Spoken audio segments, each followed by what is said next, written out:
রাজনীতিতে এই ধরনের সফরের সাথে রাষ্ট্রের প্রধানের সাথে সফরকে আমি ইতিবাচকভাবে প্রথমত দেখি।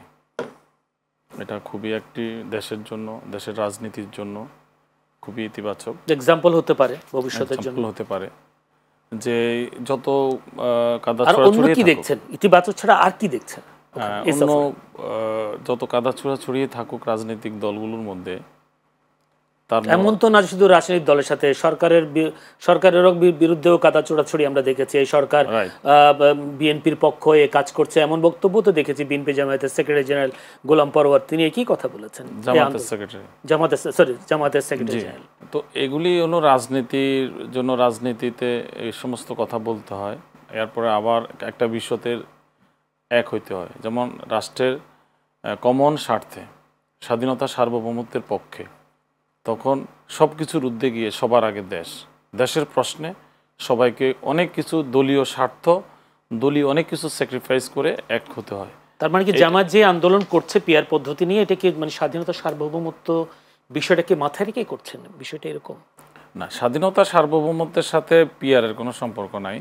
আমি যেটা ফোকাস করতে চাচ্ছি সেটা হলো যে দেশের যে অনেক ধরনের সমস্যা থাকবে, ক্রাইসিস থাকবে, সেখানে আবার আমরা সবাই একসাথে বসার যেই চেষ্টা, এটাও থাকতে হবে আমাদের মধ্যে। 5ই আগস্ট হয়েছে এর বিপক্ষে অবস্থান, কারণ 5ই আগস্টের আগে মানুষের মুখ দেখাদেখি করা হইতো না, বিয়ে শাদী পর্যন্ত রাজনৈতিক ভিন্ন মতের কারণে বিয়ে শাদী পর্যন্ত হইতো না, সামাজিক দেখাদেখি বন্ধ হয়ে গিয়েছিল আমাদের মধ্যে।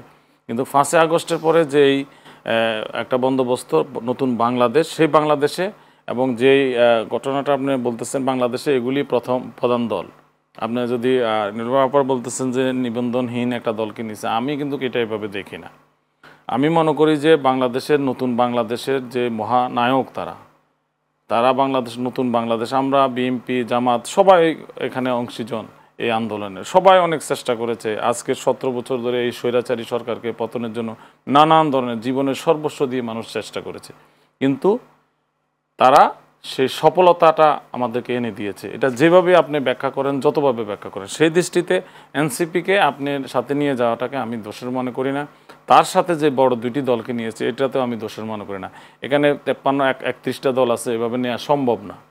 এখানে প্রতীকীভাবে এটা নেওয়া হয়েছে। আমি আরেকটা জিনিস আপনাকে এখানে বলতে চাই, সেটা হচ্ছে যে ডক্টর ইউনূস বিশ্বকে দেখাতে চেয়েছেন যে আমি যে একটা অন্তর্বর্তীকালীন সরকার পরিচালনা করছি, বাংলাদেশের বড় যে স্টেক হোল্ডার, বড় দলগুলো, এগুলি আমার সাথে আছে, তারা আমার পাশে আছে, তারা আমার সমস্ত কাজের, তারা আমাকে সহযোগিতা। এটা একটা মেসেজ দেওয়ার জন্য উনি ওখানে গিয়েছেন। এখানে যে ঘটনাটা ঘটেছে, পৃথিবীর ইতিহাসে বাংলাদেশ না, আমাদের পার্শ্ববর্তী ইন্ডিয়াতেও রাজনীতি কোনো শাখা পৃথিবীর কোনো দেশে নাই তাদের, আপনি কোনো দলের, কিন্তু বাংলাদেশে একমাত্র।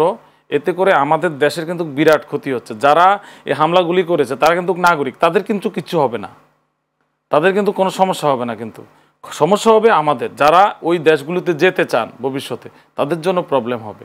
এজন্য যারা এই কাজগুলি করছেন, এগুলি কোনো নৈতিকভাবে বলেন কোনো ইয়েতে সম্ভব না। এটা এভাবে এরকম নতুন, হ্যাঁ, এখানে নতুন ডাইমেনশন আছে এই ঘটনা। আন্দোলন কি নতুন না হচ্ছে না, এটা আন্দোলন নতুন না, কিন্তু একটা স্বৈরাচারী সরকারও, হাসিনা যখন বিভিন্ন দেশে সফর করছে, তখনও কিন্তু বিএনপি জামাতের লোকরা প্রতিবাদ করছে, কালো বেশ ধারণ করছে, গো ব্যাক, এই সমস্ত স্লোগান দিছে। কিন্তু এভাবে ডিম নিক্ষেপ করা, অশ্লীল ভাষা, যে ধরনের তাসলিম যারা এবং মির্জা ফখরুল ইসলাম আলমগীর সাহেবকে যেভাবে ওনার মতো একদম ভদ্র মানুষ হিসেবে, এবং যত যাই আমাদের রাজনৈতিক ভিন্ন আলোচনা থাকতে হবে, যত কিছুই বলেন, ওনার মতো একজন ভদ্র মানুষকে যে ধরনের আচরণ করা হয়েছে ওনার সাথে। আমি আরেকটা জিনিস এখানে আমি উদাহরণ করবো, নীলুফা ইয়াসমিন মনি আপা যদি এই বিষয়টা একটু বলেন। আপনি দেখবেন যে এই ঘটনাটা আমি কিন্তু স্তম্ভিত হয়ে গেছি। এই ঘটনাটা তারা যেভাবে ঘটাইছে এত শীর্ষ নেতাদের উপরে, আপনি দেখেন জামাতের যে নেতা ডাক্তার সৈয়দ আবদুল্লাহ মোহাম্মদ তাহের এবং ওনারা যে গেলেন, তাদের উপরে কি আক্রমণ হয়েছে? হয় নাই। কেন হয় নাই? তাদের সমস্ত নেতাকর্মী ছিল, শত শত নেতাকর্মীরা তারা এখানে ছিল এবং তাদের নেতাকে প্রোটেকশন দিয়ে তারা কিন্তু করছে। এখানে বিএনপি কোথায় ছিল? আমি বলবো যে বিএনপির নেতাকর্মীরা ভুল মেসেজ পাইছে। আপা বললেন যে ওনারা এই গেট দিয়ে বের হইতে পারে না, ওই গেট দিয়ে বের হয়েছেন, এ সমস্ত কথা বললে কিন্তু হবে না। আমার একটা মহাসচিব ওই দেশে যাচ্ছে, ওই দেশের পার্টি তারা ওখানে যে অঙ্গ সংগঠনগুলি আছে তারা তো অনেক কাজ করেন, তারা সব খোঁজ খবরে রাখেন নিশ্চয়ই, তারা কেন প্রোটেকশন দিতে? আমি দেখছি যে কিংবা মির্জা ফখরুল তো বলতে পারতেন আমরা অমুক গেট দিয়ে বের হচ্ছে, তোমরা ওদিকে আসো। না, এটা অবশ্যই জানে না, এরকম আমি বিশ্বাস করি না। এটা কারণ হচ্ছে যে উনি বাংলাদেশে তার দ্বিতীয় গুরুত্বপূর্ণ ব্যক্তি, একটা পার্টির, বাংলাদেশের সর্ববৃহৎ পার্টির দ্বিতীয় গুরুত্বপূর্ণ ব্যক্তি একটা দেশ থেকে আরেকটা দেশে যাচ্ছে, এটা হতে পারে না। এবং আপনি দেখেন ওখানে আক্তার এবং মির্জা ফখরুল ইসলাম আলমগীরকে জামাতের লোকরা সেভ করতেছে। আপনি খেয়াল করছেন, দেখুন আমরা জামাত শিবির বলতেছে পাশ থেকে, স্যার আপনার কোনো সমস্যা হবে না, স্যার আপনি চিন্তা করেন না বলতেছে। এখানে বিএনপি কোথায়? এবং যারা গেল না কেন, কি মনে হয়? না, বিএনপির এগুলি মানে এখন মনে করতেছে সরকার চলে আসছে, ক্ষমতায় চলে আসছে, মনে করতেছে যে আমাদের এখন আর কোনো দরকার নাই।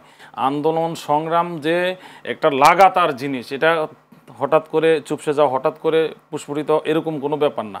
আমি মনে করি যে এটা মানে একটা মানে স্থিমিত অবস্থা বিরাজ করতেছে ওখানকার নেতাকর্মীদের, বা সারা দেশে মনে করতেছে যে আমরা ক্ষমতায় আসতেছি, এটা একটা রিল্যাক্স ভাব থেকে এটা হইতে পারে। নাইলে আরও আন্দোলন করছে আমাদের অন্যান্য বিদেশি বিএনপি যে সংগঠনগুলি আছে, তারা কিন্তু শেখ হাসিনা যখন যেহেতু মানে কঠিন প্রতিবাদ করেছে, অনেক জনসমাগম হয়েছে, শত শত মানুষ হয়েছে, হাজার হাজার মানুষ হয়েছে, এরকম সমাবেশও কিন্তু বিএনপি গত 5 আগস্টের আগে কিন্তু করেছে। তাহলে এখন হলো না কেন? তাহলে বোঝা যাচ্ছে যে তারা এখন মনে করতেছে আমরা ক্ষমতায় আসবো, এই এরকম একটা বিষয় রিল্যাক্স মনে চলে